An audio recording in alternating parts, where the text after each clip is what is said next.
Intelligence bureau junior intelligence officer की recruitment आपकी आई हुई है। अब बात कर लेते हैं सैलरी के बारे में। अभी आपने पढ़ा कि यहाँ पे एक स्पेशल अलाउंस भी आपको मिलता है। अब ये स्पेशल अलाउंस क्या होता है, क्या सैलरी मिलेगी, पोस्टिंग के किस तरीके से होती है, अभी एसेशनल क्वालिफिकेशन से रिलेटेड मैंने आपको बताया हुआ है कि भाई आपका जिसने ग्रेजुएशन में फिजिक्स मैथ भी है, मैथ फिजिक्स में से कोई भी एक सब्जेक्ट भी है तो भी इस फॉर्म को भर सकता है।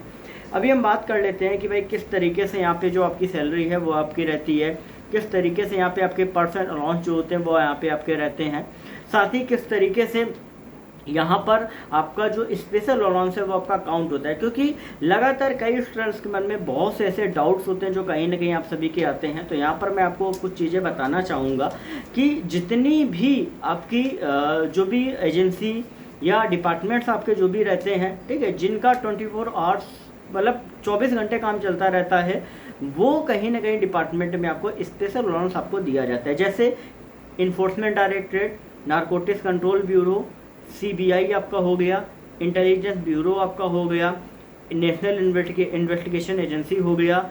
इस तरीके से कुछ ऐसे जो डिपार्टमेंट्स होते हैं वहाँ पर या एजेंसी होती है वहाँ पर आपको 24 आवर्स के कारण कि भाई कभी भी आपको बुलाया जा सकता है, कोई टाइम नहीं है कि आप कब घर आओगे क्या कैसा क्या, तो वहाँ पे एक स्पेशल अलाउंस जो होता है वो आपको कहीं ना कहीं दिया जाता है, जो कि आपके बेसिक का 20% आपका रहता है। मतलब बेसिक का 1/5 जो है वो आपको अलग से दिया जाता है और ये आपकी सैलरी स्लिप में अलग से स्पेशल अलाउंस करके वहाँ पे आपका रहता है। देखो यहाँ पर आप सभी ने देख लिया कि ये लेवल 4 की जॉब रहती है। लेवल 4 के हिसाब से मतलब 2400 ग्रेड पे के हिसाब से अगर आप देखोगे तो आपका जो नेक्स्ट बेसिक होता है वो आपका होता है 25,500 रुपये बेसिक होता है। अब यहाँ पे अगर अभी के हिसाब से आप जोड़ोगे कि भाई अभी 42% जो आपका डीए है वो आपका चल रहा है जब तक आप ज्वाइन करोगे, क्योंकि इसका जो रिक्रूटमेंट है थोड़ा डिले होता है क्योंकि अभी आईबी का एमटीएस और सिक्योरिटी असिस्टेंट का भी प्रोसीजर चल रहा है, रिजल्ट वगैरह नहीं है। हालांकि एग्जाम तो टाइम से कंडक्ट करा लिया है लेकिन रिजल्ट में डिले कर रहा है, ठीक है।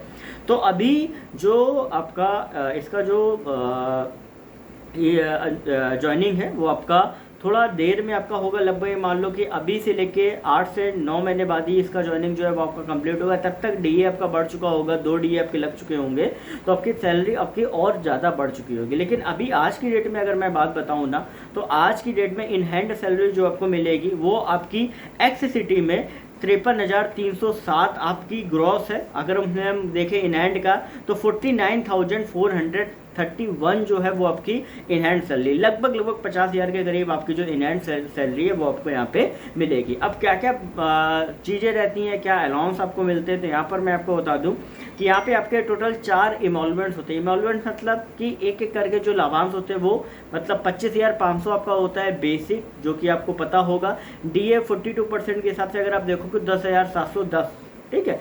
फिर एचआरए और टीए होता है ट्रांसपोर्ट अलाउंस, जो आपका यहाँ से घर से ट्रैवलिंग अलाउंस जो आपका यहाँ से घर से आप ऑफिस जाते हैं, और एचआरए जो होता है वो आपका होता है जहाँ जिस भी सिटी में आप रह रहे हो। तो एचआरए कैटेगरी वाइज है 9, 18, 27 के रूप में होता है, और डीए जैसे ही 50% ऊपर क्रॉस करेगा तो ये बढ़ के 10, 20, 30 हो जाएगा, जो कि जब तक आप ज्वाइन करोगे तब तक हो चुका होगा।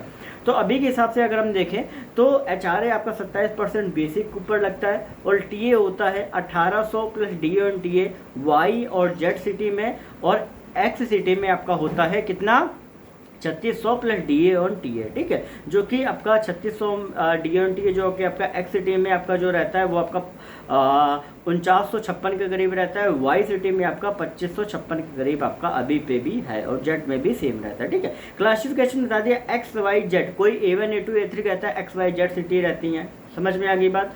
अब बात कर लेते हैं बेसिक डीए बता दिया, और एचआरए और टीए तो आपको पता ही है। तो ओवरऑल आपकी जो एक्स सिटी में इनहैंड सैलरी बनेगी जाके आपकी 53,307 और 49,431 जो है वो आपकी सैलरी बनेगी इन हैंड। देखो होता क्या है कि जो ग्रॉस सैलरी मिलती है, जो कि मैंने 53,307 बताया, इसमें डिडक्शंस होते हैं, आपको पता भी होगा। बेसिक प्लस डीए का 10% जो कि 3870 रुपये, इसमें CGHS के चार्जेस इंक्लूड होते हैं। अब कौन कौन सी एक सिटी है जहाँ पे जो पॉपुलेशन 50 लाख के ऊपर क्रॉस कर चुकी है, जैसे पुणे, मुंबई, बेंगलोर, हैदराबाद, चेन्नई, दिल्ली, ठीक है। अभी देखा जाए तो थाने, कल्याण और पनवेल, ये 3 जो है ना ये भी एक्स सिटी में आपके आ चुके हैं पॉपुलेशन के अगर आप देखोगे तो। और जहाँ पे कई कुछ और भी होंगे जो आए होंगे पॉपुलेशन के कैटेगरी, क्योंकि कैटेगरी इनकी पॉपुलेशन के हिसाब से 50 लाख के ऊपर एक्स सिटी, 5 से 50 लाख वाई सिटी और 5 लाख से कम जनसंख्या वाले जेड सिटी में है। ठीक है, अभी सेंसक होना बाकी जनगणना, तो कहीं ना कहीं कुछ सिटी जो है अपग्रेड करेंगे।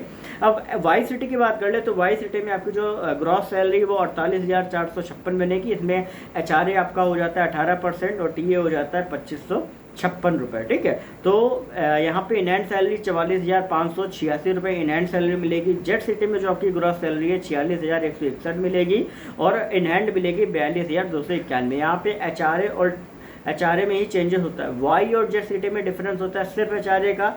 एक्स सिटी से वाई सिटी में डिफरेंस होता है एचआरए और टीए का। टीए आधा हो जाता है, एचआरए जो होता है वो लगभग 9% जो है वो आपका कम हो जाता है। तो ये जो आपकी सैलरी रहेगी जूनियर इंटेलिजेंस ऑफिसर में आपकी इंटेलिजेंस ब्यूरो में आपकी रहने वाली। बाकी अपडेट्स के लिए चैनल को सब्सक्राइब करके बेल नोटिफिकेशन आइकन को और भी कर ले।